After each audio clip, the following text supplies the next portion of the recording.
everyone, you're watching CNN News 18 and I'm Maria Shakil. We are starting with some piece of breaking news that is coming in now.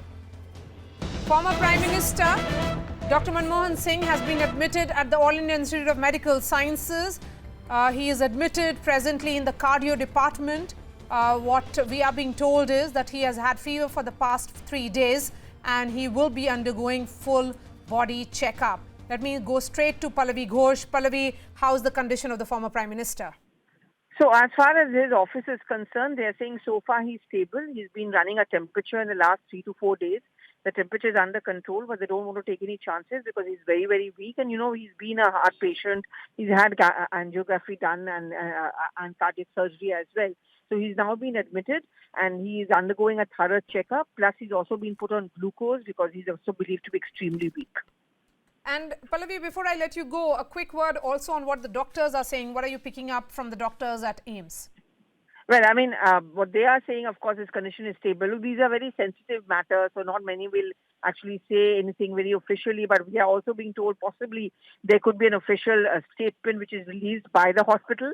But as of now, what his office is also saying that, he has to be admitted because they could not, they needed to do a complete body checkup. They needed to do a checkup. He's like a heart patient. He's frail. He's also old. So that's the reason why they don't want to take any chances. Fever under control. And there could be a possible official statement released in a short while from now. All right, Pallavi. Thank you so much for joining us. Shifting focus to our discussion this evening on News Epicenter.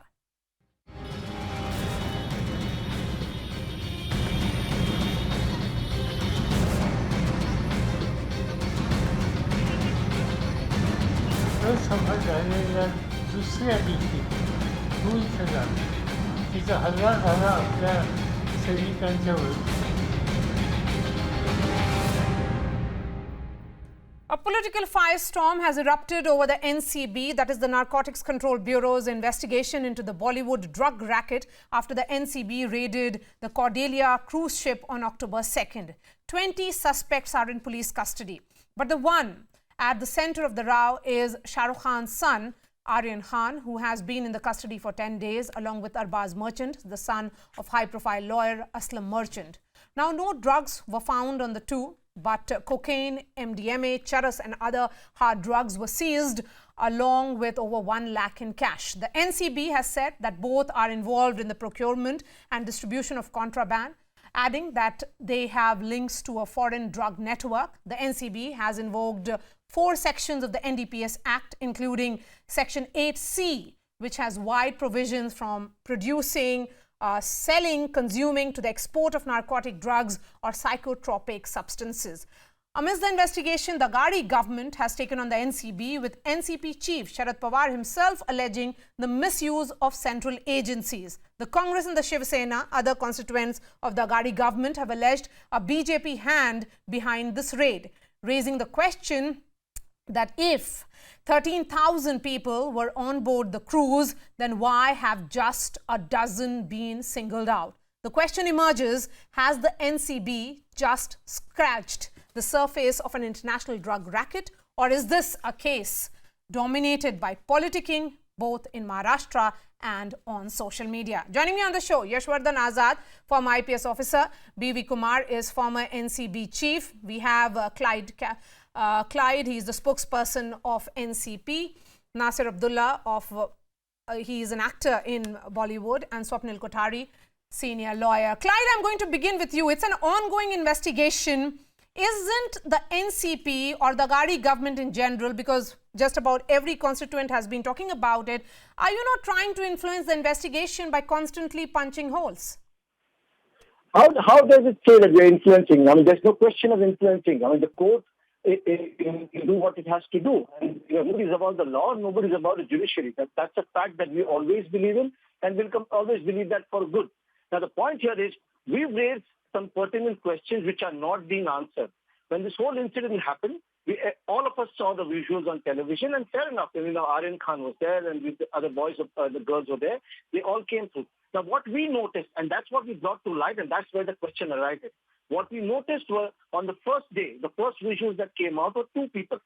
One was Manish Bhanusali, and one was KP Goswami. When we saw those visuals, and people in the media, press, social media, started raising this question, and we were discussing with people, and we got to know that this Manish Bhanusali is a BJP functionary. And when we looked at his Facebook profile, he says Vice President of the BJP. Now, what Vice President, national, state, city, we did not know. Okay, so he says he's the Vice President. Then there's KP Gosari. When we looked at his profile, it shows that he's a private investigator from Kuala Lumpur in Malaysia. And we have pictures of him holding a gun with bouncers and things. And upon talking further and trying to find further, we figured out that he is a wanted fraud from Pune. There are cases registered against him. So then we started raising this question as why are these two people, which are seen in visuals, doing the job of what an NCB official has to be done? You see Manish, Bhanusali, they're pulling one of the accused and dragging him into the NCB office. Yes, let me Then take KP that Gosari. question to B.V. Kumar, former NCB chief. Can I just finish? Yes, it's 30 a half seconds. thing, Maria. You'll get the whole idea. That's what I'm giving you. I mean, I'm doing the whole thing for you, right? Now, the point here is these two people are doing, what right do they have? Where in the NDPS law or the NCB rule book that you have two individuals doing the job of an NCB official? Then Manish Bhanusali goes on to say that I was an informer. But the NCB says he was a witness. How does that work? And are we allowed to be out in the open or to do a job like this? Okay. So points that you have raised, while I try and fix your audio line as well, I'll telling my producer to do that, Clyde. B.V. Kumar, the points being made by the Ghadi government is the presence of those who are linked to a political party at the time of the raid. And hence, the NCB facing that larger question, if this agency is on some kind of wild goose chase, where in the absence of evidence which is concrete, it is about establishing the agency's dominance, and they find Bollywood stars some kind of sitting duck. Okay, thank you for inviting me, Maria. There are 2-3 points I would like to make. Number one, the point was raised about Bhanusali and the other Goswami. Now, NCB claims that they were witnesses, but the way they conducted themselves, as could be seen from the video that was taken by the electronic media, it looked as if they were doing their job something much more than what a witness will do. It's the accused are normally escorted by the NCB officers. They have sepoys, they have investigating officers, and they are strong enough to escort these boys who were either violent or protesting. They were meekly following whatever instruction that was being given. To that extent, their presence as a witness was all right, but what they were doing was not very correct morally or otherwise. The second point I would like to mention is the NCB was clearly mentioning today in the proceedings that they have evidence in WhatsApp chats that Aryan Khan was doing it. One thing we have to remember is possession of the drug is not material for making an offense under the NDPS Act. For example, a financier who finances the procurement of drugs, he will not have anything on his person. And he would get the job done through his hirelings or people who are working under him. Okay. He will give instructions for the person who is in charge of storage. He will ask them to give it to the peddlers. Peddlers in turn will give to the consumers. So you're talking specifically about the evidence in the nature of WhatsApp chats. Yeah. Swapnil Kothari, possession is one aspect of the drug abuse law. Consumption, which is time specific. Again, purchase, which can happen before or after the incident. And facilitation, which is more likely, are other aspects that are being looked into as far as this case is concerned. But the sheer politicization that has happened, it is clearly now the state government with a vis-a-vis a central agency. Yes, Maria. Unfortunately, that is the case, and thank God that it's not happening in every single case. Otherwise, it would be very difficult to raid very influential people. And the law would have to be always subjugated to, and wondering that, whether we hope we will not be attacked by a political party one way or the other. Now, say, for example, the bail was not denied by a political party or by a politically motivated NCB as alleged by the NCP. It was denied by the magistrate. Secondly, if the NCP had an issue, or if any party has an issue with the raid of the NCP, they can always implead themselves as interveners and they can say that we have an issue with it. Why is it that not a single defense lawyer of any accused whatsoever so far has ever raised all these issues that have been raised by the NCB? And if they have not been, if those defense lawyers have not raised them, then I think NCP, as I said, should impede themselves and raise those issues themselves. Then let us see fine whether enough. they stand Clive, the test respond of to this. law. All the narrative that is being built is outside the courts, outside the legal jurisdiction. Then why is this argument being made? If NCP or other Agadi parties are of the opinion that there is a problem in the investigation, you are saying that there are footage and questions being raised about the nature of the raid, then what is stopping you from impeding in the court? Because Aryan Khan's lawyers are not making this argument that you are making outside the court. Exactly. Is that for me? Yes. Is that for me now? Exactly. I'll tell you exactly, Swapnil Kothari. Now let me speak. The point is, that's part two of what I was trying to talk to you. Okay. Now the second part is we produced visuals of 3 individuals that were brought to the NCB office, and then these individuals, one of them, the father and the uncle, the person. Now the point here is these 3 individuals, Rishabh Sachdev, Amir Furniturewala, and Pratik Gaba. These 3 individuals were brought to the NCB office, and then in the middle of the night, they let them go out there. Now, Rishabh Sachdev is brother-in-law of Mohit Kamboj or Mohit Bhartiya, whatever he calls him right now, who's also a BJP man. I understand that you have done all the research to build a case. But my specific question is that this is now before the court of the country. It's in the Bombay High Court. It is in the NDPS court, to be specific here. Yes. Then what is stopping you or the Gadi government in becoming a party? Or impeding before? Yeah. So now that you asked me, let me finish. Before the Metropolitan Magistrate, go ahead and do that. Swapnil, why are you in so much of a hurry? Swapnil, can I finish? No, Maria's asking me, not you, Swapnil. Let me finish, and I want to highlight you also. I know you're in a hurry and you're also fighting a case outside the court for these people. That's fine. But let me tell you one thing. We will go to the court. We will produce everything. Let me finish. We have lot more stuff. We have lot more stuff, and we are collating it, and everything will go to the court. And Swapnil Kothari, if you want, I'll send it to you also. Okay. Everything so will here go is to court, NCP saying that they'll be approaching the court. Come on this, Yashvardhan Azad. Has there been some wrong strategies as far as a team of Aryan Khan is concerned, the team of lawyers? Because first and that's the reason why this judicial custody has got only longer. They approached the wrong court, not the designated NDPS court, which they eventually did only on Monday, good 4 days later. See, there are a lot of issues connected with this. Some have been pointed out by Mr. Kumar, who's, of course, the last word in NCB investigation, and, of course, even by Mr. Swapnil Kothari. Now, Clyde's point is to attack the credibility of the witness. Does it really detract from the investigation per se? Yes, if I would have been an NCB officer, I would have not made those witnesses catch them here. But if you see in a particular investigation, even if an ordinary man helps in the arrest, it doesn't detract from the investigation. Nothing goes weak.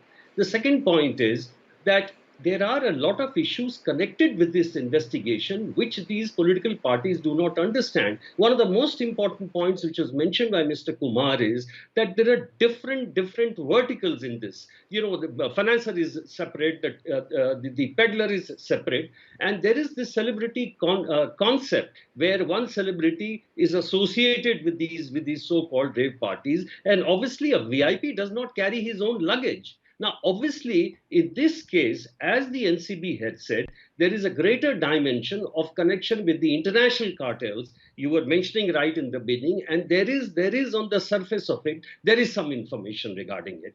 That is the reason why, because of the WhatsApp chats and what may be those persons who have to be crossed for statements vis-a-vis Aryan Khan, that is why the magistrates or the honorable judges are not giving it. So there's no point blaming the NCB now. I don't believe that NCB before the arrest would have checked up from the high, from the political executive that here is a man, should we arrest or we don't arrest. As Mr. Kumar has already said, without possession, arrest can be made. Okay, Clyde, yes, go ahead. No, Maria, my point is very simple. You know, Yashosh sir and I have debated this over the last few days. Our question is not being answered. See, there is a judiciary, there is a law. and the law will take its course. If somebody is done wrong, he has to be punished and will be punished. Our point is very simple. We are asking two questions. One is, what was Manish Bhanusali and KP Gosavi doing there? Secondly, if somebody connected to the BJP, why were they let out in the middle of the night? If they did not have anything on them, why were they brought to the NCB office in the first place? If they had nothing on them, why were they called there? And they were called there. First, the NCB official says we've arrested 8 to 10 people. An NCB officer who's actually leading the whole thing does not know whether it's 8 or 10. Then we said that no, there were 11 people. Then they said there were 14 people. Now, if these people were not involved, if they had nothing on them, why were they brought to the NCB office in the first place, and why were they let? And the questions will be raised, because you see all these things. We are raising a question now. The general public is raising the question. The social media is full. The news channels are raising these questions. Our point is, if we are wrong, prove us wrong. Like we brought out videos in the open, we brought out proof in the open. You bring out proof in the open and prove us wrong. But tell us, what were two BJP functionaries connected to this? What were they? I'm looking at the submission that was made by senior advocate Desai, who appeared on behalf of Aryan Khan, and he submits before the court, Mr. Kumar, we are a country. We as a country have moved into a reformative stage, where earlier the punishment for consumption was 5 years, has been brought down to 1 year in 2001 following a UN convention. Many countries have done that. So the argument here is clearly on the line of morality, or should we say moral argument, without any concrete proof except WhatsApp chats. While we look at all that is being said by Clyde on one platform, the question again being raised by Swapnil Kothari, that why isn't Mahavikas Aghadi telling the court about whatever they know about, because none of the lawyers, even Shahrukh Khan's Aryan Khan's lawyers, are not talking about. Then what is the point being made here? BV Kumar. Yeah, I get your point. As rightly laid out during the discussion by one of the panelists, if a particular person or party have some doubts about the way he has proceeded the investigation, they can plead themselves before the court and say, in this case, investigation was not done properly, or some persons have been let off while persons are being interrogated, and probably the law is being taking a different course. And as far as the consumption and reformative part is concerned, certainly, sorry, if the person is only an addict, he is entitled for release after he executes a bond, and will undergo treatment in a recognized government hospital or any hospital which gives treatment for a drug addict. So that provision is already there. But in this case, before the honorable judges, whether is he a simple addict used to waiting for a next dose of either cocaine or ecstasy or MDMA or anything, any of the drugs which were found at cruise while the search was on. The point that really the judge has to, is he a simple, all the young boys, are they simple addicts, or they are something more than that? Are they regularly procuring these drugs, not just from the peddlers, but somebody beyond that, a person who is giving in large quantities their contact? Nasir Abdullah is available in WhatsApp chat. Yes. That is the basic question with the honorable judge. Nasir Abdullah, we are seeing this custody of Aryan Khan being extended, but at the same time, this is playing out politically now, clearly, with questions being raised about agencies being misused. Yeah, I mean, the truth of the matter is that by doing right, you cannot fault them for that, because but what is happening here is, like the earlier time about the Sushant Singh case, it was a murder case. That's what they were investigating. Didn't happen. The lawyer said the money had been stolen by Ria. Didn't happen. No money was stolen. No money was even given. Then it became an investigation into drug use and abuse. And women and men, especially even the women, were named and shamed and stripped and made to walk around, that you went to this party and you went to this party. And suddenly Sushant Singh was like Sant Gyaneshwar. He was like the saint. So what I'm saying is, Shahrukh Khan's son, now they are saying something like he's a part of a bigger drug cartel and all. Grow up. Does Shahrukh Khan's son need to get involved into a drug cartel? Grow up. So anyway, the point is, I see it as a very unbecoming action by the department and the central government, who are all they need to do is give this guy a warning, fix it up. There's such a tamasha going on about this, and it has happened before. And the idea is to demean some people, maybe the Maharashtra government, and thereafter Bollywood, like anything. Okay. Hook, line, and Yashwardhan sinker. Azad, It's very this is shameful. something that is being argued on social media a lot, that this is about targeting the Bollywood. Well, I mean, sometime back when, as my friend Nasir mentioned that case of Sushant Singh, yes, there were the NCB who were so allegedly targeting the film stars for a small amount. But I think Aryan's case is a little different. Here is a specific case of a particular party on a cruise. And there are 20 suspects in this. There are his friends who have been caught with something. And mind you, Maria, one very important point which I want to raise is today the investigation into drug is become very, very sophisticated, because drugs today in many at the higher echelons are being sourced to the dark web of the internet, which is accessible only to a very few. And in fact, the payment is also going into Bitcoins. So if is talking in terms of scratching the surface of an international cartel racket, then perhaps the magistrate or the judges have given them time to do these investigations. So I would not like any Mr. kind Azad, of... again, that point that you're saying about some international racket, that was something that surfaced also at a time when Riya Chakravarti was put behind bars. We saw, Deepika Padukone, Sara Ali Khan, all of them being questioned and paraded in front of the NCB office. Swapnil Kothari, again, the conduct of the agency is something that will be questioned by the opposition, and they're doing it because of, first, the presence of those two gentlemen.